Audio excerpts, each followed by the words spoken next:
திமுக அரசு மத்திய அரசு மீது பழி சுமத்தி மக்களை ஏமாற்றி வருகிறது என்று பாஜக மூத்த தலைவர் தமிழிசை சவுந்தரராஜன் தெரிவித்துள்ளார்.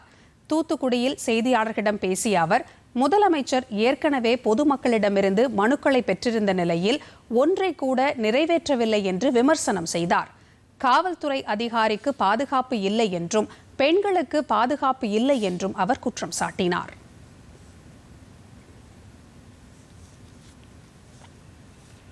மரியாதைக்குரிய பாரத பிரதமர் கங்கை கொண்ட சோழபுரத்திற்கு வருகிறார்.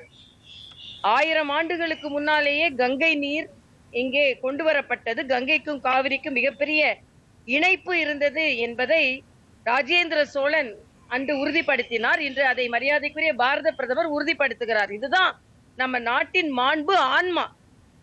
காவிரியும் கங்கையும் இணைந்திருக்க வேண்டும். வேற்றுமையில் ஒற்றுமை தான் நமது நாட்டின் மிகப்பெரிய ஒரு தகுதி, பெருமை.